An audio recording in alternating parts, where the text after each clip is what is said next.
പെരിന്തൽമണ്ണയിൽ കാറിൽ കടത്തുകയായിരുന്ന 13 കിലോ കഞ്ചാവുമായി 4 പേർ പോലീസിന്റെ പിടിയിലായി. ഓപ്പറേഷൻ ഡി ഹണ്ടിന്റെ ഭാഗമായി തൂത ഭാഗത്ത് നടത്തിയ പരിശോധനയിലാണ് പ്രതികൾ വലയിലായത്. ആലിപ്പറമ്പ് ബിടാത്തി സ്വദേശികളായ കുനിയങ്ങാട്ടിൽ മുഹമ്മദ് ഷാനിഫ്, ചോരാമ്പറ്റ മുഹമ്മദ് റാഷിദ്, മേലാറ്റൂർ ഏപ്പിക്കാട് സ്വദേശികളായ തോട്ടശ്ശേരി സയ്യിദ് കോയത്തങ്ങൾ, തയ്യിൽ മുഹമ്മദ് എന്നിവരാണ് അറസ്റ്റിലായത്. ഓപ്പറേഷൻ ഡി ഹണ്ടിന്റെ ഭാഗമായി മലപ്പുറം ജില്ലാ പോലീസ് മേധാവിയുടെ നിർദ്ദേശപ്രകാരമായിരുന്നു പരിശോധന.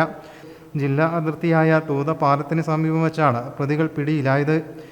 കാറിൽ ബാഗിനുള്ളിൽ ഒളിപ്പിച്ച നിലയിൽ 12 പാക്കറ്റുകളിലാക്കിയ 13 കിലോ കഞ്ചാവാണ് കണ്ടെടുത്തത്.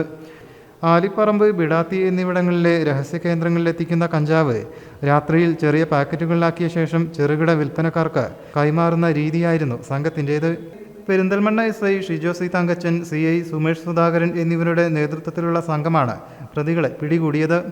News desk, media vision. ഇനി നിങ്ങളുടെ സ്വപ്നങ്ങൾക്ക് ചിറകേകൂ. വനിതകൾക്ക് സ്കോളർഷിപ്പോടുകൂടിയ കോഴ്സുകളിലേക്ക് അഡ്മിഷൻ ആരംഭിച്ചിരിക്കുന്നു. നിങ്ങൾക്കും ഒരു ടീച്ചറാവാം. +2 ഡിഗ്രി കഴിഞ്ഞവർക്ക് അന്താരാഷ്ട്ര അംഗീകാരമുള്ള സർട്ടിഫിക്കറ്റോടുകൂടി സ്വദേശത്തും വിദേശത്തും ജോലി നേടാവുന്ന മോണ്ടിസോറി TTC കോഴ്സിലേക്ക് അഡ്മിഷൻ ആരംഭിച്ചു. ഞങ്ങളുടെ പ്രത്യേകതകൾ: വനിതകൾക്കായി വനിതകൾ മാത്രം നടത്തുന്ന സ്ഥാപനം, spoken English and personality development classes, പരിചയസമ്പന്നരായ അധ്യാപകർ, സോഷ്യൽ ആക്ടിവിറ്റീസ്, ക്യാമ്പുകൾ, സെമിനാറുകൾ, സിംബോസിയങ്ങൾ, 10 വർഷത്തെ സേവന പാരമ്പര്യം. കൂടുതൽ വിവരങ്ങൾക്ക് ബന്ധപ്പെടുക. ABC academy, opposite Ayurveda college, Edarikode road, college പടി, കോട്ടക്കൽ. ബ്രാഞ്ചസ് പുത്തനത്താണി, തിരൂർ, വളാഞ്ചേരി, പെരിന്തൽമണ്ണ.